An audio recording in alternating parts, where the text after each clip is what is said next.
Si on voit les deux résultats, on va dire que c'est historique, parce que d'aller gagner 4-1 à Barça, c'est quand même assez historique. Après, dans le contenu du match, je pense que par rapport au déroulé, on le sentait plus venir. Moi, ça me paraît d'une logique implacable ce soir. On ne voyait pas comment le Barça, dès les 5 premières minutes, pouvait défendre toute une mi-temps sans encaisser de but, quoi. Avec ce Paris qui était bien organisé, qui n'a pas paniqué et qui a essayé de trouver des solutions et qui se créait énormément d'occasions. Donc on se disait qu'à un moment donné, ça allait craquer. Donc c'est pour ça que j'ai du mal à le mettre dans l'historique. Et puis il n'y a pas eu de renversement de situation où le PSG est éliminé. Si, ça a duré très peu de temps, mais même quand ils, en gros, quand ils sont éliminés, avec Marquinhos, hein, ouais, mais en gros, à la fin, mais bon, oui, mais ils auraient rien changé. De 20 mètres, c'est pas une frappe d'arrêt. Et les prolongations. Mais c'est même quand ils étaient encore éliminés sur la première mi-temps, on sentait pas qu'ils étaient déjà en panique et on sentait qu'ils étaient supérieurs, quoi. D'autant plus qu'il y a eu l'expulsion d'Aroro. Et je trouve que le PSG est monté a fait ce quart de finale d'une logique implacable, quoi. Je le mettrai pas dans les côtés historiques. Demande d'audience. Tu vois, l'historique pour moi c'est le retournement du PSG Real. Là, ça rentre dans l'histoire parce qu'il y a un truc où tu te qualifies, tu te qualifies, les autres remarquent derrière, et toi tu vas mettre ce dernier but qui te qualifie vraiment. Donc ça c'est historique. Si on s'en tient strictement au mot historique, quand tu réalise une performance que tu n'avais jamais réalisée avant. Alors ça, c'est vrai que j'ai hésité par rapport à ce que vous avez dit. Voilà, moi j'ai commencé par ça d'ailleurs. Je suis d'accord avec ça, parce que c'est jamais arrivé de retourner un truc comme ça. Sauf que dans les faits, de se qualifier quand tu as perdu l'aller, c'est hyper... regarde ce soir. De plus en plus souvent. Dans l'histoire du PSG. Non, mais regarde ce soir, Borussia Dortmund, il se qualifie. Mais dans l'histoire du PSG. Non, mais dans l'histoire du PSG, mais tu sais que le PSG maintenant, c'est une grosse équipe de Ligue des Champions. Oui, mais dans ton histoire, ils ont davantage de chances au tirage qu'ils l'ont eu les dernières saisons. Ils ont des faits de jeu qui leur ont été favorables et ils se sont mis au niveau collectivement et mentalement, effectivement. Tu les sentais sûrs de leur force dès le début du match. Et pourquoi ? Aussi parce que T'as perdu l'aller et du coup t'as pas grand chose à perdre de plus par rapport à tout ce que ça convoquait dans leur histoire récente de remontada, des trucs. Au moins cette fois il n'y avait pas cette histoire-là et ils sont allés la chercher. Mais j'ai interpellé sur le mot historique tout simplement. Historique, et donc s'ils gagnent la finale, tu vas dire que c'est quoi ? C'est surtout sur l'historique. Oui, ce sera historique. Mais là tu l'as jamais fait. Sur un quart, on parle pas d'un match de poule. On parle d'un quart de finale que tu as perdu chez toi. Tu ne l'as jamais fait dans l'histoire d'un club. T'as perdu 2-1. Ils ont jamais gagné quand il y a 6-8. Ils avaient déjà gagné. Ils l'ont déjà fait. 3-2 mes petits. Justement. Non, mais 3-2 avec le nouveau règlement. Donc tu n'as pas 2 buts à remonter. Tu as juste un but et tu es ex aequo. Virginie, on a bossé et vous avez bossé sur finalement les matchs coup près lorsque Paris perd des matchs. Voilà. Et qu'est-ce que ça donne ? À l'aller. Alors déjà, Paris n'avait jamais renversé un adversaire lors d'un match retour quand le score du match aller à domicile lui était défavorable. Mais Paris s'est déjà qualifié en ayant été abattu à l'aller, quand l'aller s'était joué à l'extérieur, et le retour à domicile en 93 contre le Real, en 96 contre Parme et Galatasaray, et en 2020 contre Dortmund. Voilà, donc ça fait la 5e fois quand même. Seulement la 5e fois que Paris arrive à retourner un score et la première fois dans cette configuration-là. Pour dire historique aussi, il faut connaître aussi l'histoire de ce club. Il y avait un argument... Déjà fondé, on ne parle pas d'un club qui est centenaire, il a été fondé dans les années 70. Oui, donc déjà par définition, l'histoire est assez courte. C'est-à-dire c'est pas l'histoire de club, c'est pas le club doyen de la c'est pas Le Havre. Donc, je veux ce que je veux dire. Oui, exactement. Le Havre en Coupe d'Europe. Mais d'accord, ou l'Olympique de Marseille, je parlais du club doyen. Le Havre qui battrait le Barça à 4-1, c'est pas historique. On le fait régulièrement au Havre de battre le Barça à 4-1. Surtout quand vous ne les jouez pas, en effet. Il y avait un argument qui a été utilisé, qui n'a pas été débattu par le camp d'en face. Ils étaient à la rue là-dessus. Non, mais c'est un bon argument de Ludovic Obraniak. C'est sur la gestion des émotions. Et la gestion des émotions, on a passé pas mal de moments avec ce patient du Paris Saint-Germain. Dans des qualifications, dans des éliminations, on va dire coûteuses. Là, sur l'émotion, ce soir, sur la gestion des émotions, j'aimerais vous entendre. Parce que les planètes se sont alignées, mais la gestion des émotions, moi je trouve qu'ils ont très bien débuté le match. Effectivement, ils ont bien réagi après le but, ils auraient pu, en plus il y a l'occasion de Lewandowski, et derrière tu te retrouves à 11 contre 10. Et donc ça t'aide un petit peu. Il y a déjà des équipes qui ça t'aide un petit peu à pas paniquer et à te sentir plus serein, surtout collectivement, tu vois que tu es meilleur qu'eux. Non mais ils font sortir Xavi du match. ils font sortir tout le monde du match, eux ils gardent leur calme, ils perdent un 0, on les a pas vus énervés, ils reprennent le fil du match tranquillement, pour une fois, et c'est à souligner quand même, parce que d'habitude dans ces matchs-là, ils partent dans tous les sens. Mais moi je pense que quand tu joues l'Atlético, t'es 11 contre 10, ça peut devenir un vrai problème. Tu joues l'Inter Milan 11 contre 10, ça peut devenir un vrai problème. Mais t'as vu que les Barcelonais... Tu joues le Barça qui ne sait pas faire autre chose que essayer de construire à jouer et qui n'est pas dans une agressivité. Mais t'as vu qu'ils ont essayé, ils ont pas réussi à défendre. Ils ont essayé de truquer, et ils sont pas tombés dans le panneau. Ils n'ont pas truqué longtemps. À un moment donné, ils ont essayé sur des coups de coude, Gundogan qui essaye quand il tombe. Ils ont essayé à un moment donné de retourner le match comme ça. Les autres sont restés nickel chrome. Giovanni Castaldi, notre envoyé spécial, avez-vous vécu ce soir un moment historique? La question est débattue en plateau. Et pour vous, ce soir-là, vous êtes comment? Bonsoir, Joe. Un coup de soleil, non? Bonsoir Mémé, bonsoir à tous. Coup de soleil, je sais pas, il a fait beau aujourd'hui à Barcelone. Et oui, moi j'ai le sentiment d'avoir passé une soirée historique dans la mesure où, avec tout ce qu'on a entendu récemment sur le Paris Saint-Germain, moi le premier, déjà j'étais sceptique avant la rencontre. Je trouvais que c'était une équipe qui était jeune, je trouvais que c'était une équipe qui était tombée sur plus forte qu'elle à l'aller. Et quand ils prennent le but, honnêtement, 1-0, je me dis, mais voilà, ils y arriveront pas. Et je les ai trouvés, je suis totalement d'accord avec Ludo. Alors ok, les éléments de jeu ils sont favorables, mais il les provoque. Je les ai trouvés exemplaires dans le comportement, dans le combat, dans l'agressivité. Marquinhos, que j'ai constamment dézingué depuis 3 ans, que je trouvais absolument atroce de nervosité dans ce type de rencontre. Ce soir, il a fait un très gros match. J'ai aimé l'agressivité dès le début du match de Lucas Hernandez, des petits coups sur Lewandowski. Non, ils ont été exemplaires. Bravo à eux. Ils sont allés tout chercher. Alors, on pourra, sans 7 ans, dire que c'était pas un grand Barça. Effectivement, c'était pas une équipe légendaire. Mais le faire dans ce contexte-là, avec le passif qu'il y a récemment pour une équipe qui a changé à 50% cet été, avec un nouveau coach, de faire ce qu'ils ont fait ce soir dans le contexte, un grand coup de chapeau à eux. Et moi, c'est un truc que je me souviendrai toute ma vie. J'y étais ce soir-là. Pareil, qui s'est fait taper au parc et qui a retourné le FC Barcelone dans ces conditions-là, en étant mené 1-0 dès l'entame de la rencontre, alors qu'ils font 5 très bonnes premières minutes. Je me rappellerai, ça c'est sûr. Juste, vous restez avec nous, vous écoutez. Non, moi je suis d'accord sur tout ce que vient de dire Giovanni, mais pas sur le début. Même quand ils étaient menés, je trouve pas que le Barça fait un gros match sur cette première mi-temps. Même moi, à un moment donné, on se regardait, on se dit, au bout de 20-25 minutes, on se dit, le Barça, ils ont quand même vraiment de la réussite. Ils ont une demi-occasion. Seule action où ils vont un petit peu dans la surface du PSG, et ils marquent. Donc la question, c'est est-ce qu'avec les 2 buts d'avance, pour le Barça, même s'ils sont pas, tu te dis Paris peut revenir à ce moment-là? Tu te dis Paris peut revenir? Parce que moi je trouvais que Paris était dans le match, ils étaient là. Après, bon, c'est un fait Paris de match. dans le match. Ouais. On ne sait pas s'ils peuvent revenir, mais Paris dans le match. Mais ils étaient là, dans l'état d'esprit, comme a dit Giovanni. Moi j'ai trouvé qu'ils jouaient très haut, que Marquinhos était. Moi aussi, j'ai plutôt tendance à dire qu'il fait reculer l'équipe là. Il était avec Hernandez, ils étaient là au pressing. Les mecs n'arrivaient pas à ressortir le ballon, donc on sentait qu'ils étaient là. Après, ils prennent ce but, c'est un fait de match, mais ils sont restés dans cette idée-là. Il n'y a pas eu de panique à bord, ça c'est vrai. Mais sur l'ensemble de ce match-là, alors après, ils ont l'avantage avec l'expulsion encore plus, mais j'ai senti qu'ils étaient bien présents sur ce match.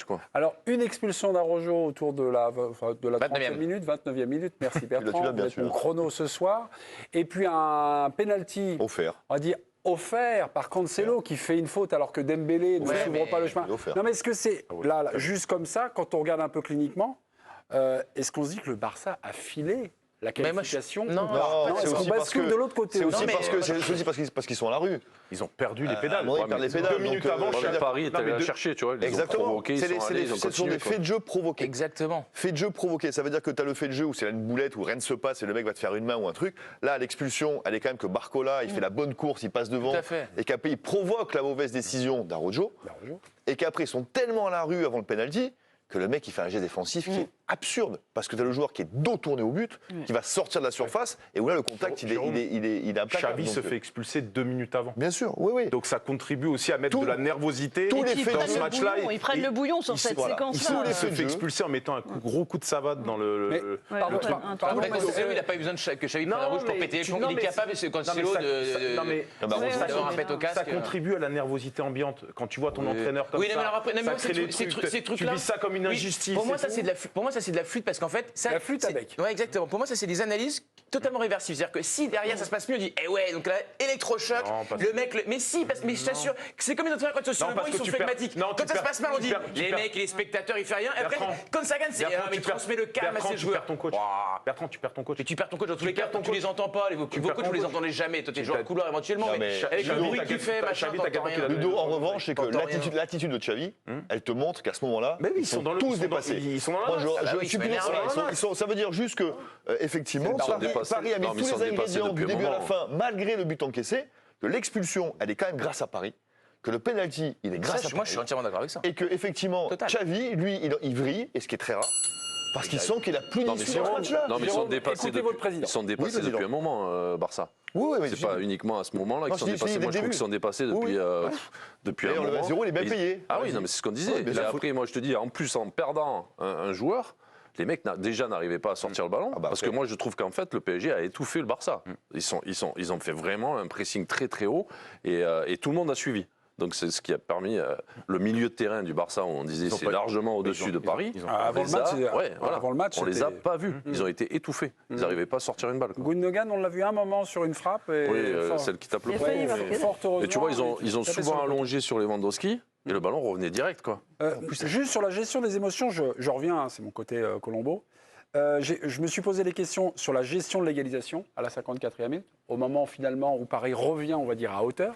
Dire comment ils vont se comporter, et puis après la gestion de la qualification, au moment où il y a le 3-1. Là, c'est des moments clés dans une rencontre. Comment vous avez trouvé nos amis parisiens? Est-ce que ça flottait? Est-ce que ça flottait pas? À 3-1, moi, je trouve. Oui. À 3-1, il y a un flottement. Très bien pour aller chercher la qualif. 5 minutes. Et après, la frappe sur le poteau, elle vient à 3 minutes.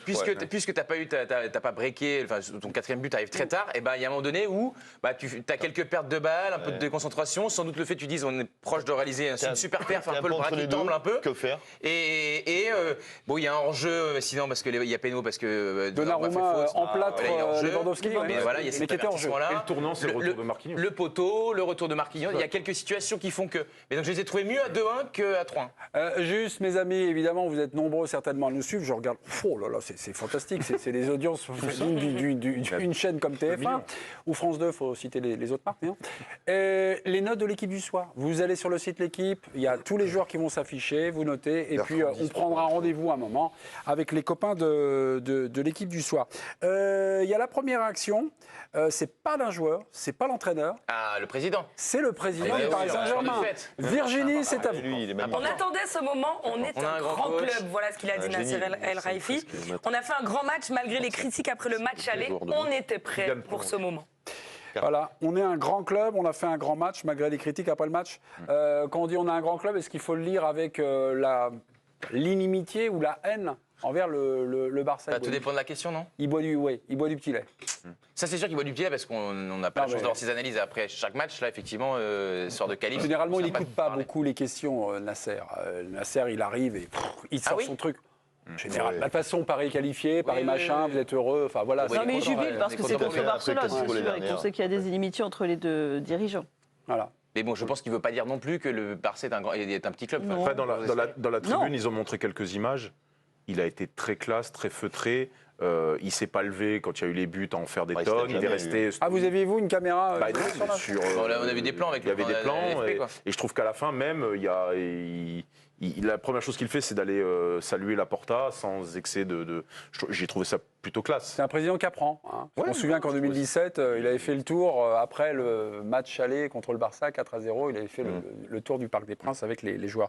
Dans l'enceinte, pas à l'extérieur, parce que quand même. Moi, j'ai une autre qualification qui nous avait fait pas mal parler du Paris Saint-Germain. Alors, c'était les 8e de finale. On était en 2015. C'est contre Chelsea. Il y a eu 2 partout. La tête de Thiago Silva. Voilà. Est-ce que c'est ce genre de soirée-là qu'on découvre? Est-ce qu'on peut les comparer, ces soirées-là, ou pas du tout?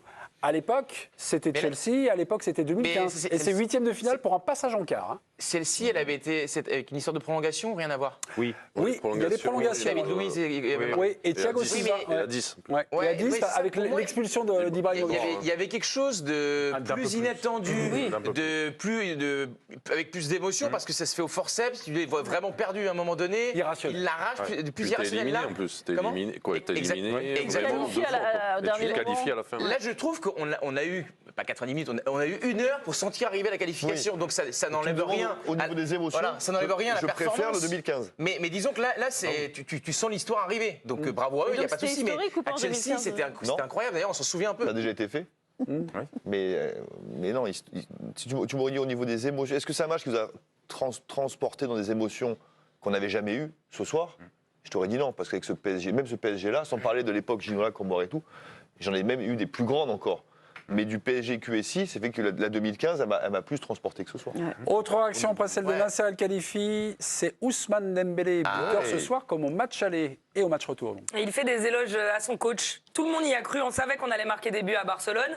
On a beaucoup travaillé tactiquement cette semaine avec le coach et sa tactique a été parfaite. Giovanni, à chaque fois qu'il y a une grande victoire comme ça, avec un choix, on va dire, judicieux du coach, Camille et on va dire ses joueurs dans les... On parle de match référence, je ne sais pas si c'est un cliché ou pas. Ce soir, vous avez cité un match référence, Giovanni. Oh, Xavi arrive ou Luis Enrique arrive. Non, ça s'active. Je pense que c'est les journalistes catalans qui commencent à descendre. Pour l'instant, il n'y a pas de coach. Bah oui, parce que pour le coup, j'avais assisté au naufrage à Saint James Park, au naufrage à San Siro. Hormis ce qui s'était passé à San Sébastien, le Paris Saint-Germain était très friable à l'extérieur en Ligue des Champions. J'avais pas vu le PSG maîtriser pendant 90 minutes un adversaire. Là, je parle Ligue 1, Coupe de France ou même Ligue des Champions. Et ce soir, au moment où on les attendait le plus, que ça soit de la rationalité des choix de Luis Enrique et le comportement des joueurs sur le plan humain, tactique et technique, tout a été quasiment parfait ou presque. Donc moi je trouve que ça aussi c'est assez impressionnant parce que j'étais plutôt pessimiste. Je trouvais que cette équipe sur certains aspects elle progressait et sur d'autres elle était même en phase de régression, et d'avoir une partition à l'unisson comme ça dans un contexte aussi défavorable par rapport au passif du PSG, ça va aussi compter pour la fin de saison du Paris Saint-Germain. Ça va aussi énormément compter pour l'aventure de Luis Enrique au PSG. Le rapport de confiance sera totalement différent après cette soirée. Donc il y a énormément de choses positives à ressortir ce soir, et ils ont un vrai grand match à l'extérieur. Et ça, on se posait beaucoup de questions par rapport à ça, même sur la notion d'extérieur en Ligue des Champions.